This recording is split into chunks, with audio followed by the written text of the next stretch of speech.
गौ माता की सेवा करने का सौभाग्य हर किसी को नहीं मिलता, लेकिन जिनको मिलता है वो इस सौभाग्य को व्यर्थ नहीं जाने देते हैं। तस्वीर हम आपको वसंत कुंज की दिखा रहे हैं, जहां पर वसंत कुंज में रहने वाली रजनी शर्मा रोजाना कई गायों को इसी तरीके से सूखा चारा या हरा चारा खिलाती हैं। उनका मानना है कि गौ माता की सेवा से बड़ा कोई सेवा का काम नहीं है, और इस वजह से वो वसंत कुंज के तमाम ऐसे इलाकों में जाती हैं जहां पर आवारा पशु जो घूम रहे होते हैं, जिनको खास तौर पर जो गाय होती हैं उनको यहाँ पर वो चारा खिलाते हुए नजर आती हैं। आज हमारी टीम जब बसंत कुंज में पहुंची तो यहाँ पर भी वो गायों की सेवा करती हुई नजर आई। ये वो गायें थी जो सड़क किनारे घूमती हैं, जिनको कि खाने के लिए कचरा ही मिलता है और कुछ नहीं मिल पाता, लेकिन उनकी सेहत का ध्यान रखते हुए उनको कभी सूखा चारा तो कभी हरा चारा खिलाती हैं रजनी शर्मा।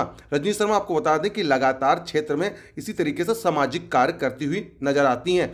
हर जगह वो इसी तरीके से पहुंच रही हैं और गौ सेवा कर रही हैं, और साथ ही लोगों को भी अपने साथ जुड़ने की अपील कर रही हैं। अक्सर लगातार जो आवारा पशु होते हैं सड़कों के किनारे, वो गंदगी ही खाते नजर आते हैं और इसकी वजह से उनकी मौत भी हो जाती है, लेकिन उनका सेहत का ख्याल रखते हुए यहाँ पर देखिए किस तरीके से जो रजनी शर्मा है वो यहाँ पर गौों की सेवा कर रही हैं और उनको खुद अपने हाथों से सूखा चारा खिला रही हैं। जगह जगह इसी तरीके से उनका प्रयास इसी तरीके से जारी है, और आने वाले दिनों में वो चाह रही हैं कि उनके साथ कुछ लोग और जुड़ें, जिससे कि और भी जो गायें हैं उनकी सेवा की जा सके। लेकिन बसंत कुंज, छतरपुर, महिपालपुर, रंगपुरी, इन तमाम इलाकों में वो खुद ही सुबह अपने घर से चारा लेकर निकलती हैं और इलाके के कुछ लोगों के साथ मिलकर यहाँ पर गौ की सेवा करती हैं। तस्वीरों में देखिए किस तरीके से यहाँ पर खुद गाय की सेवा करती हुई नजर आ रही हैं।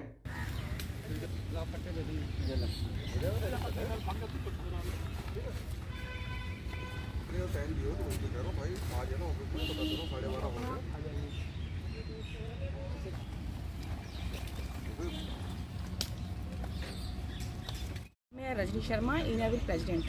आज आप यहाँ गाय को चारा खिलाने आए हैं, कब से चल रहा है आपका ये? मैं ये बहुत दिन से कर रही हूँ, क्योंकि मैं पहले ये देखती थी ये गाय बेचारी रोड पे घूमती रहती थी। गौशाला में तो लोग चले जाते हैं, लेकिन ये रोड साइड गाय को कौन खिलाएगा। ये जगह जगह मैंने देखा, तो फिर मैं काफ़ी दिन से ये मैंने शुरू किया खाना खिलाना इनको। कभी मैं हरा और कभी ये सूखा चारा, कभी कभी जैसे इधर वसंत कुंज भी हो गया, किशनगढ़ हो गया, छतरपुर हो गया, ऐसी कई जगह जाकर मैंने इन्हें खाना खिलाया है। और मैं ये सुबह जाती हूँ गाड़ी में भरकर और एक बार जाती हूँ और खिला के आती हूँ उनको। तो क्या ऐसा सोचना है कि जैसे इंसान रोज अलग अलग खाना खाता है, तो गाय भी एक जीव पशु है, तो उसको भी अलग अलग खाना चाहिए? हाँ जी बिल्कुल, क्योंकि हम लोग एक ही रोटी तो रोज खाते नहीं है, दाल सब्जी खाएंगे नहीं। कभी हम दाल खाते हैं, कभी हम, तो ऐसे ही गाय के लिए भी हमने कभी हरा चारा डालना है, कभी इन्हें सूखा चारा इसमें मिलाकर, कभी सब्जियाँ या कभी रोटी कोई इकट्ठी दे जाए मुझे तो मैं वो भी डाल देती हूँ जाकर। तो ये मिक्स करके मैं सारा इनको खाना खिलाती हूँ हर रोज जाकर। और जैसे गौ सेवा आप जो कर रहे हैं, तो ये क्या लगातार आपकी चलती रहेगी इसी तरह से? मैं कोशिश तो यही कर रही हूँ कि मेरी ये सेवा चलती रहे, और जब तक मेरे पास हिम्मत है मैं करती रहूँ। गाय एक ऐसी है, भगवान का रूप है, जिसे लोग पूजते हैं, हम भी पूजते हैं। गौ माता है, जिसे हम माता कहते हैं। जब ये रोड पे हमें कूड़ा खाती नज़र आती है तो बड़ा दुख होता है। इसलिए मैं ये चाहती हूँ कि और लोग भी आगे आएँ और जो गाय की रोड साइड की गाय हैं इनको ये खाना, इनका खाना खिलाएं, ना कि इनको पन्नी या कागज़ खाना पड़े। तो आप लोगों को भी क्या जागरूक करेंगे इसके लिए, और किस तरीके से करेंगे? बिल्कुल, मैं यही चाहती हूँ कि अगर लोग खुद नहीं निकल सकते तो किसी का जुड़ के उनको बोले कि वो आपके पास से आके ले जाएं और आपका ये कर दें, क्योंकि ये गाय एक अकेले मेरे से नहीं चलेगा। मैं चाहती हूँ और लोग भी आगे आएँ। मैं जागरूक करना चाहती हूँ लोगों को। गाय बहुत भूखी रहती हैं, इतना बड़ा एक शरीर है, उसको खाना चाहिए। वो 2-4 थोड़ा सा खाना खा के पेट नहीं भरेगा, हम 2 रोटी खा लेंगे हमारा पेट भर जाएगा, लेकिन गाय बहुत बड़ा जीव है, उसे प्रॉपर एक चारा उसका खाना चाहिए, चाहे वो हरा चारा मिले चाहे उसे सूखा खाना मिले, लेकिन उसे मिलना चाहिए।